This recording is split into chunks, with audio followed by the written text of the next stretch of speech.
दाखल केलाय तर काय भावना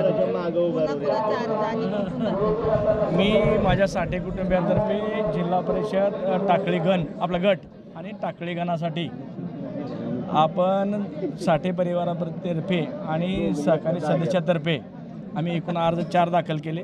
त्यापैकी पक्षाचा जो सर्व येईल त्याप्रमाणे त्यांना आम्ही एबी फॉर्म 1 जणांना जोडतोय आणि जिल्हा परिषदसाठी RPI आणि शिवसेनेची युती होऊन आम्ही जिल्हा परिषदेचे दीपक चंदनशिवे यांना शिवसेना पक्षाचे अथराईज उमेदवारी दिलेली आहे।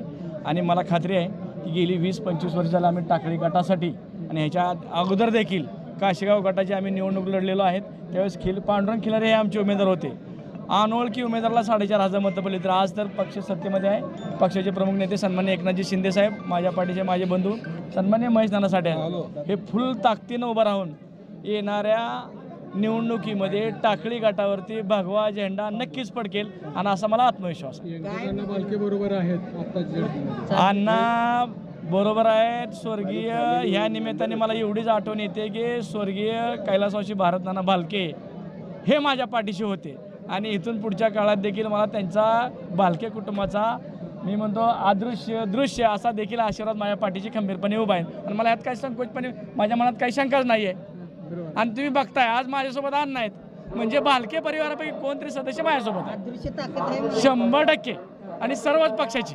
काय करायचंय आपल्या गटात, काय विजन असतं? आता तुम्ही बघताय ना त्याचा डेमो टाकळी गट आहे।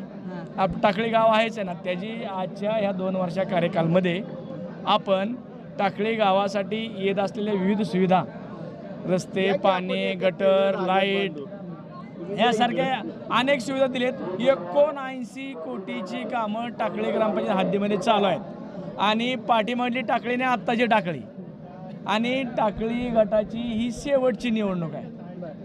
कारण इथून पुढच्या काळामध्ये पुढची निवडणूक आम्ही वेगळी स्वायत्त संस्था म्हणून लढणार आहोत। पुढं एक मोठी ताकद असणार आहे गटातटाची, कसं पाहताय? आव्हान वाटतं का काय? हे पहा, ही निवडणूक आहे आणि निवडणूक आहे। निवडणुकीमध्ये आव्हान प्रति आव्हान नसतात। जनते मायबापाचे जायचं आहे, जनतेच्या दरबारात जायचं आहे, जनतेला मतदान स्वरूपी आशीर्वाद मागायचं आहे। जनता ज्याच्या पदरात आशीर्वाद देईल तो जाईल पुढे।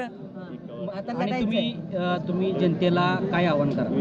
मी जनतेला एवढंच आव्हान करेन की येणाऱ्या 5 तारखेला धनुष्यबाणापुढचं चिन्ह दाबून शिवसेनेचे सर्व उमेदवार बहुमताने विजयी करावे आणि शिवसेना पुरस्कृत उमेदवाराला बहुमताने विजयी करावं। साठे कुटुंबातला एक उमेदवार कायम राहणार आणि लढायचं। मी ह्याचं उत्तर तुम्हाला उद्या नक्कीच देईन।